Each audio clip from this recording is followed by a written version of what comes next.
Cette formation est présentée par la coopérative de solidarité Baseline en intelligence artificielle pour le compte du pôle de l'économie sociale de l'agglomération de Longueuil et des autres pôles d'économie sociale intéressés à fournir celle-ci à leurs membres. Nous désirons remercier nos partenaires ayant permis la réalisation de cette capsule, le Conseil québécois de la coopération et de la mutualité et le ministère de l'économie, de l'innovation et de l'énergie. Merci d'être là.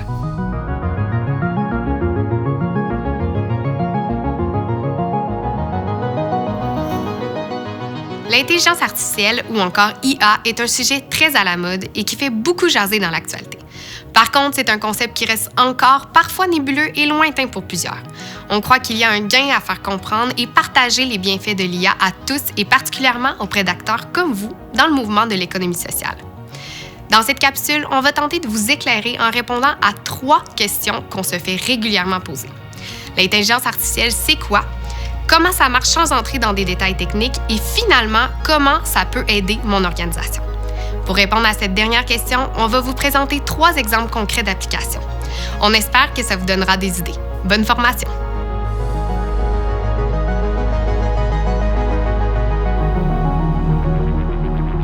Avant de commencer, j'aimerais savoir ce que ça représente pour vous, l'IA. Pour moi, l'IA, c'est un ordinateur qui devine quelque chose que tu lui demandes en fonction de ce qu'il a vu, entendu et lu. Pour moi, l'intelligence artificielle, c'est un concept qui est un petit peu difficile à visualiser. Mais si j'avais à le visualiser, j'imaginerais plein de petits mini-robots qui s'auto-apprennent des choses par essai-erreur jusqu'à ce qu'ils deviennent vraiment plus performants que les humains. Est-ce que j'ai le droit de demander à ChatGPT? L'intelligence artificielle, pour moi, c'est un outil qu'on utilise pour vraiment réaliser des tâches plus rapidement puis qui a un énorme potentiel sur le marché du travail pour aider les industries à améliorer leur processus. L'intelligence artificielle, c'est la prochaine révolution mondiale. L'intelligence artificielle, c'est tout ce que l'humain est capable d'accomplir, mais avec l'aide de l'informatique. Vous avez probablement un peu tous raison. Toutefois, ce qui est important de comprendre, c'est que le concept d'IA peut vouloir tout et rien dire. Ça dépend aussi à qui tu parles et à quel moment tu lui parles à travers le temps. Je vous donne quelques exemples.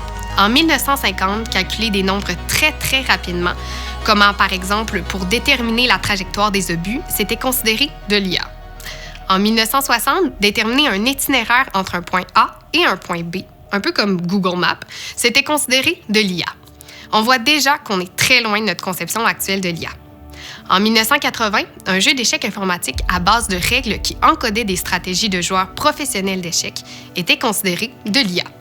En 2012, qui est plus près de notre époque et de notre conception actuelle, on retrouve la reconnaissance faciale et d'objets. Et finalement, aujourd'hui, on a ChatGPT avec la génération de contenu textuel. Et qu'est-ce que ça sera dans le futur? La question reste encore ouverte. Le point ici, c'est que l'IA, c'est un gros buzzword utilisé à la saveur du moment. Une chose reste toutefois certaine à travers les époques. Le terme IA sert à qualifier quelque chose qui permet d'imiter le raisonnement humain pour réaliser des tâches courantes de notre quotidien. Par ailleurs, comme les exemples précédents l'ont suggéré, il ne s'agit pas d'adresser tous les enjeux numériques avec de l'IA à la fine pointe de la technologie, mais de les aborder de manière intelligente et si possible optimale. Qu'on utilise une approche plus traditionnelle ou des techniques d'IA plus récentes, ce n'est pas ce qui importe, c'est de répondre à notre enjeu.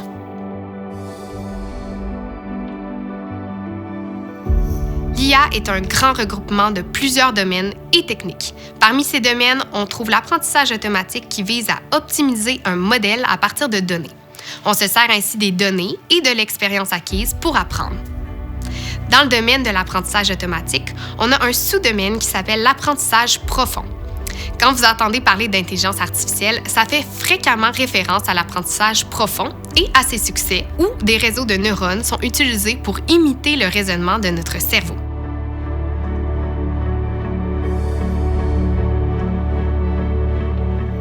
Dans le cadre de cette capsule, on va surtout mettre l'emphase sur l'apprentissage profond, bien que sachez qu'il existe plusieurs sous-domaines de l'IA, comme je l'ai mentionné. Avant d'aller plus loin, on va prendre un exemple pour illustrer l'intérêt d'utiliser l'apprentissage profond. Dans cet exemple, on va supposer que vous avez la tâche de concevoir un programme informatique traditionnel permettant de distinguer une image de chat de celle d'un chien. Par contre, un programme informatique doit connaître très précisément les règles qu'il doit appliquer pour bien faire la distinction entre les deux photos. Alors, sans entrer dans les détails techniques, quelles pourraient être ces règles?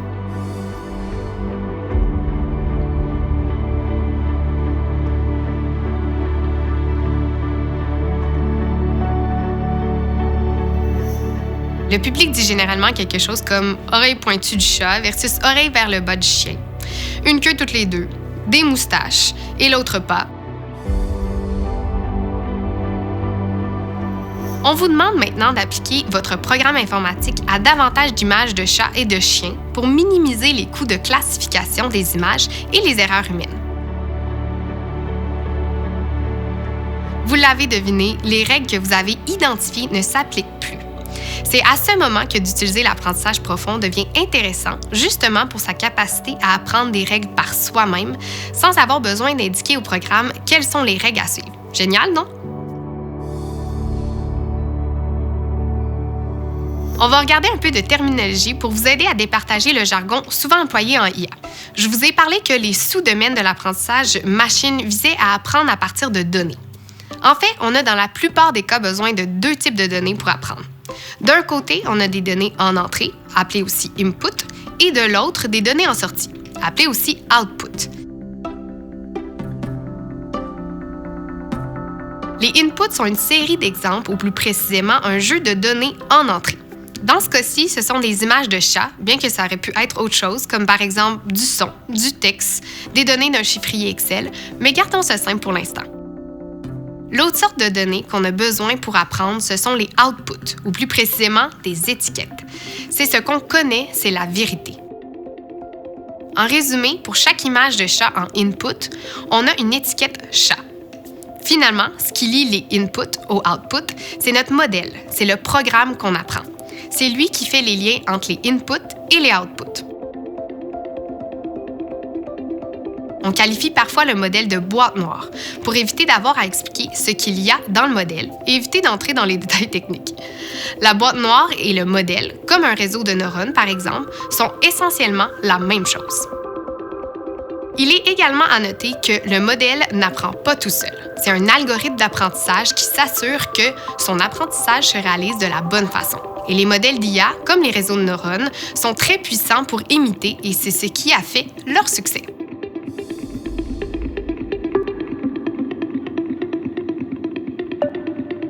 Comment ça marche l'IA et qu'est-ce que ça prend? On va regarder intuitivement comment les réseaux de neurones sont entraînés, c'est-à-dire comment ils apprennent. Comme on a mentionné, les réseaux de neurones apprennent à partir de données. On va donc repartir de nos images de chiens et de chats de tout à l'heure et on veut maintenant savoir si l'image en question est un chat. On a notre jeu de données en entrée, qui sont nos images de chats et de chiens. Pour chaque image de chat, on a l'étiquette chat et pour chaque image de chien, on a l'étiquette n'est pas un chat. Pour chaque image, le modèle va émettre une prédiction qui représente à quel point l'image correspond à un chat. Au début de son entraînement, le modèle va se tromper une fois sur deux. Il n'est pas très brillant. À partir d'un algorithme d'apprentissage, on va réaliser plusieurs itérations du même processus d'entraînement. Après quelques itérations, le modèle va commencer à associer une plus forte probabilité que les images de chat sont réellement un chat. Le processus d'entraînement va se répéter un certain nombre de fois, jusqu'à atteindre un plateau où il n'y a plus d'amélioration possible. Dans ce cas-ci, on pourra dire qu'à la dernière itération, le modèle est confiant à 97 % qu'une image de chat s'associe à un chat. Pour les images de chien, le modèle est certain à 3 % qu'une image de chien est un chat. L'entraînement d'un réseau de neurones se fait ainsi de manière itérative, un pas à la fois, jusqu'à avoir pressé tout le jus possible dans nos données. Lorsqu'on atteint le seuil de pleine performance, c'est ça qu'on va utiliser en pratique dans l'entreprise. À ce moment-là, on n'a plus besoin de l'étiquette. On peut simplement prendre un input qui n'a jamais été vu en entraînement et le passer à notre modèle. Qu'est-ce qu'il va être retourné en sortie? C'est une probabilité que l'image appartienne à une étiquette en question. Dans ce cas-ci, le modèle prédit à 88 % que l'image en input est un chat.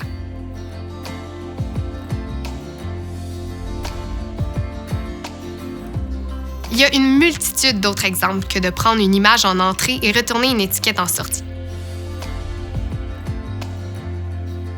Par exemple, ça pourrait être une séquence vocale en entrée et en sortie, l'étiquette de la personne à qui la voix appartient.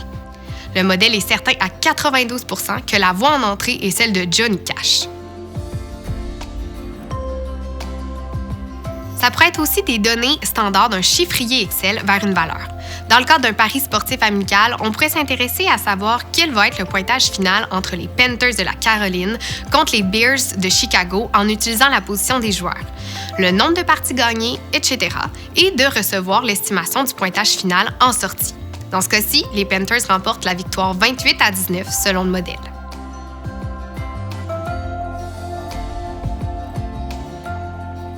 Ça pourrait être à partir d'un texte vers un autre texte, comme dans le cadre de la traduction textuelle. La phrase « J'aime l'économie sociale » pourrait être traduite par « I like the social economy ».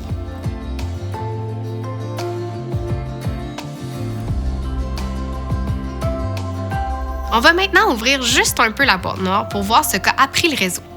On a sur le départ notre image de chat en entrée qui est passée à notre réseau de neurones. Le réseau de neurones va d'abord voir l'image de chat comme une série de pixels qui vont ensuite être interprétés comme des traits et ensuite comme des contours et pour finir comme des parties d'objets comme des yeux, des oreilles ou un museau. L'idée est donc que plus on avance en profondeur dans le réseau de neurones, plus la représentation de l'image est générale et fait du sens avec l'étiquette de l'output. On voit bien dans cet exemple que le réseau de neurones apprend par lui-même des règles qui font du sens pour lui sans qu'on ait eu besoin nous-mêmes de les déterminer d'avance. L'apprentissage de différents types de représentations à travers le réseau de neurones a une implication très importante. Dans l'exemple précédent, on voulait savoir si l'image était un chat. Mais maintenant, on veut savoir si l'image est un chat ou un chien.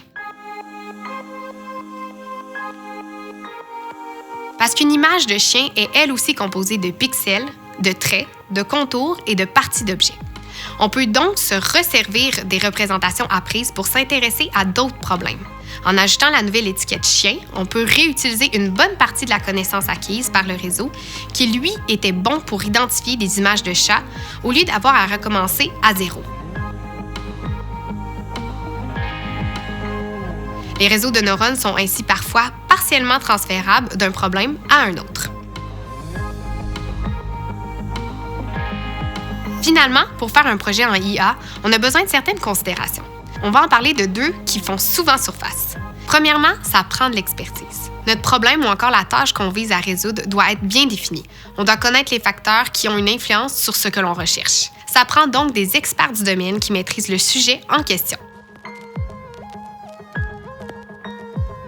Parfois, ça peut prendre une expertise en Internet des objets ou IoT dans le jargon, pour mesurer à l'aide de capteurs les facteurs d'influence identifiés. Et finalement, ça prend également des experts en IA qui vont pouvoir traiter et extraire l'information contenue dans les données mesurées. Deuxièmement, comme on l'a mentionné, ça prend les données et leurs étiquettes, la vérité. Ces données-là peuvent avoir été générées de manière réelle à partir de capteurs ou encore de systèmes informatiques. Par contre, qu'est-ce qui se passe si je n'ai pas beaucoup de données ou qu'il en manque? Est-ce que je peux tout de même me lancer dans un projet d'IA?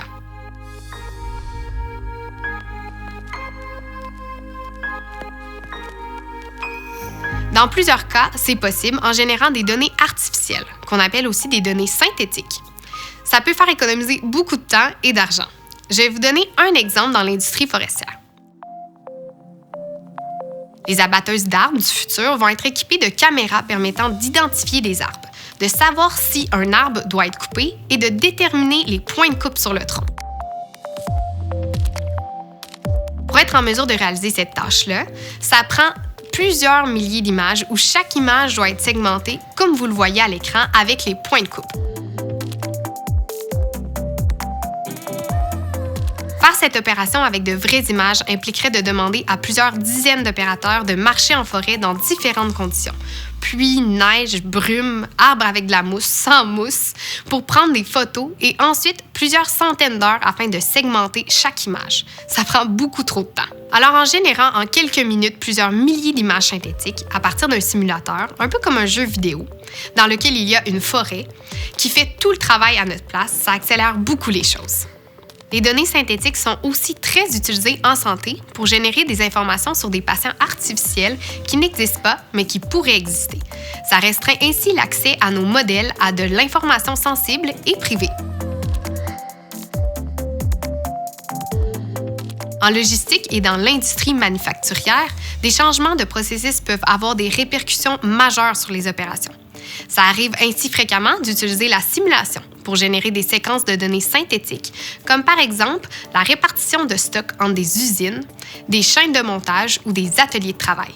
En utilisant la simulation, ça ne coûte pas très cher de se tromper et ça nous permet de comprendre l'évolution de notre système. Exemple, une usine. Par ailleurs, vous vous êtes peut-être posé la question à savoir s'il existe une grande différence entre l'usage d'images synthétiques versus réelles dans la performance des modèles. Eh bien, si ça a été fait de manière rigoureuse, pas vraiment. Les données synthétiques peuvent donc donner un gros avantage.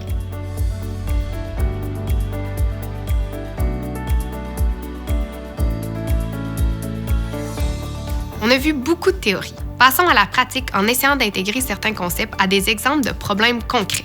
Bien que la liste des exemples où l'IA a fait de grandes différences, on va se limiter aux 3 exemples suivants. 1. Le pilotage en temps réel d'une ligne de finition de bois d'œuvre. 2. Planification et ordonnancement des soins à domicile. Et 3. Un livre à son genre, Projetami. Pour chaque exemple, on va expliquer brièvement le problème d'affaires, les solutions possibles et la solution développée. On est conscient que ce sont parfois des problèmes plus complexes, mais ça va vous donner une bonne première intuition sur ce qui est possible de faire avec l'IA. Allons-y. Le premier exemple porte sur le pilotage ou le contrôle d'une ligne de finition de bois d'œuvre. Avant de vous expliquer comment ça se passe sur la ligne de finition, parlons brièvement du procédé de transformation du bois. Le bois qui provient des sites de récolte forestière est acheminé vers des scieries avoisinantes pour être coupé en planches de diverses dimensions. À ce stade, le bois est rugueux et humide. On va ainsi faire sécher plusieurs lots de bois ensemble dans de grands fours pendant plusieurs dizaines d'heures pour que la teneur en humidité du bois soit conforme aux normes industrielles. Finalement, au procédé de finition, on va retirer une fine couche de surface sur le bois pour le rendre lisse et uniforme. À la fin de ce procédé, vous retrouverez essentiellement le bois que vous achetez chez Canac ou BMR. Il y a cependant un problème majeur avec le procédé traditionnel de transformation du bois. La quantité de planches qui sont soit trop sèches ou trop humides est très élevée. Des teneurs en humidité du bois trop faibles ou trop élevées par rapport aux normes industrielles affectent négativement sa qualité et donc sa valeur.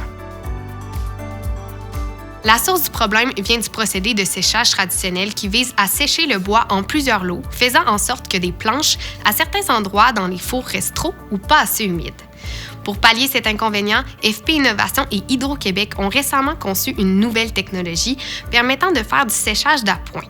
Cette technologie consiste à dévier temporairement le bois de la ligne de finition pour être séché par ondes à haute fréquence, un peu comme un micro-ondes géant. Le bois va faire plusieurs tours dans le séchoir jusqu'à atteindre la teneur en humidité désirée et revenir ensuite sur la ligne traditionnelle de finition.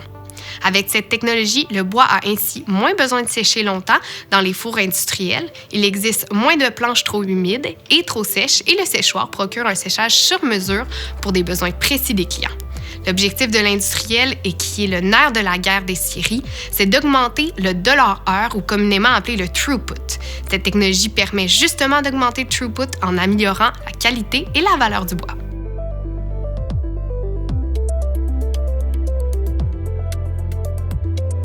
Néanmoins, comme toute nouvelle technologie, il reste encore certains enjeux. Un de ceux-ci est le fait que le séchoir à haute fréquence détient une capacité limitée. Si toute la production de planches humides lui est envoyée, il risque de se créer un goulot d'étranglement à l'entrée du séchoir.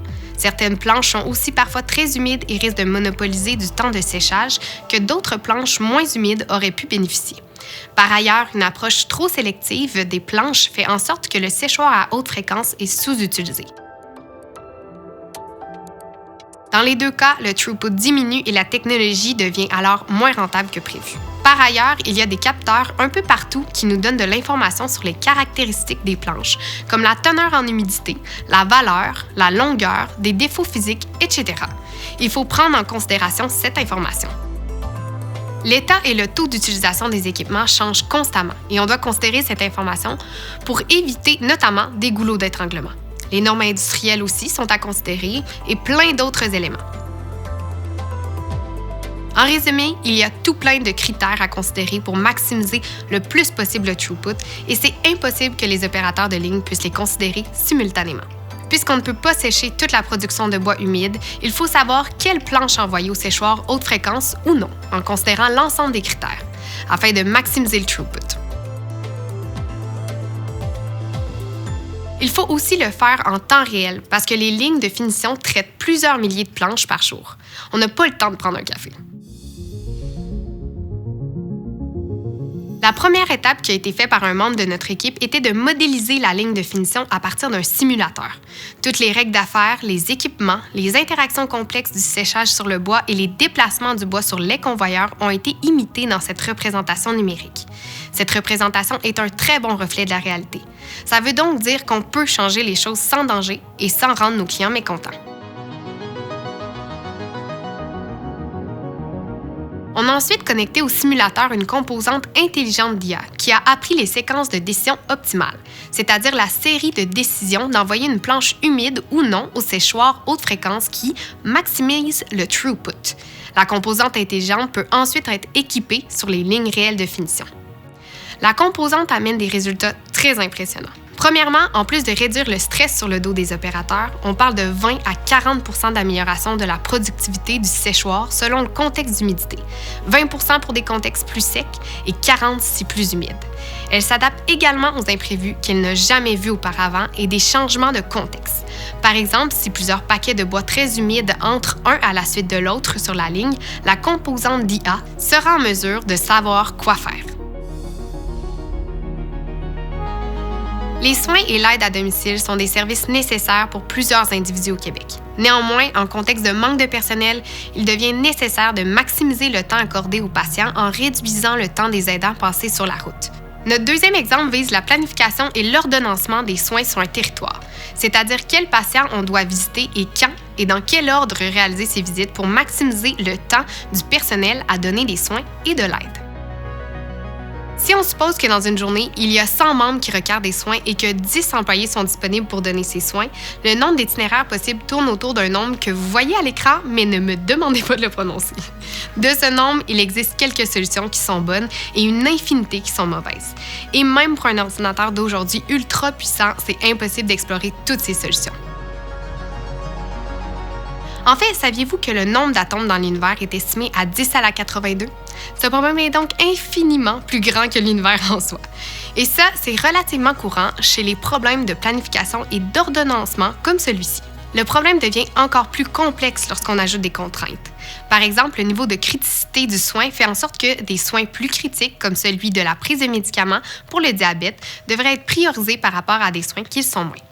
Les horaires des patients font en sorte que parfois, on ne peut pas visiter un patient entre deux moments de une journée à cause d'un rendez-vous ou d'un événement. La localisation des patients est un gros facteur à considérer. Visiter des patients très rapprochés dans une même journée va nécessairement diminuer le temps passé sur la route. Et finalement, qu'est-ce qui se passe si un patient n'est tout simplement pas là ou qu'un membre du personnel est malade? Qu'est-ce qu'on fait et comment cela influence l'horaire des visites pour rester le plus optimal possible?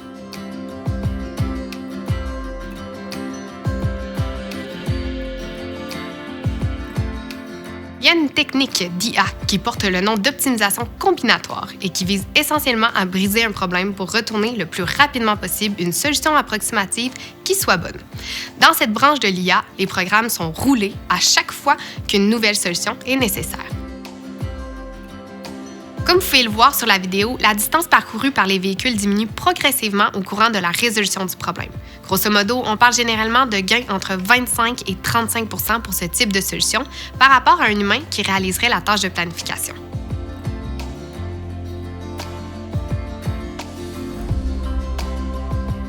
Les codes de classification BISAC sont un standard international pour l'identification des genres littéraires. Dans le milieu de l'édition, les genres sont un outil indispensable dans la mise en marché des livres. Ils influencent notamment le ciblage publicitaire et les recommandations auprès des lecteurs. Une identification précise du genre littéraire d'un livre par l'éditeur lui permet de bénéficier d'une mise en marché beaucoup plus précise et efficace, ce qui permet d'augmenter les ventes. BISAC est constitué de 5000 codes qui décrivent autant des genres littéraires généraux comme science-fiction que des genres très spécifiques comme fiction de western chrétien. Un livre peut compter jusqu'à 3 codes. Malheureusement, cette exhaustivité entraîne nécessairement une certaine complexité dans la logistique d'affaires. Un éditeur de livre doit connaître et mémoriser l'ensemble des codes BISAC. Il doit lire le contenu d'un livre et finalement, il doit attitrer les bons codes BISAC. Cette tâche est fastidieuse et doit continuellement être faite à nouveau avec l'arrivée de nouveaux livres. En pratique, les éditeurs n'utilisent ainsi qu'un seul code afin d'accélérer le processus. C'est ce que vise justement notre dernier exemple.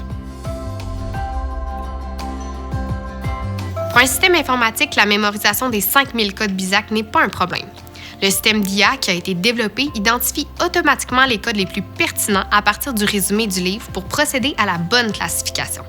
Étant donné l'importance critique des codes BISAC pour le succès commercial de l'éditeur, il faut un « human in the loop ».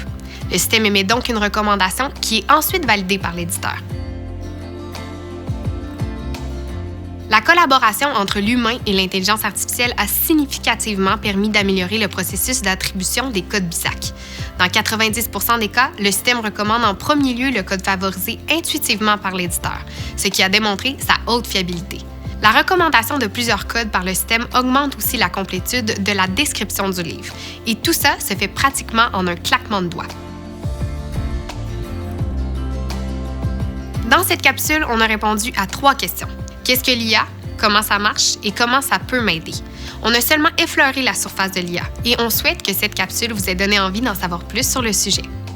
Merci beaucoup pour votre attention. Si jamais vous avez des questions, n'hésitez pas à nous écrire. Ciao!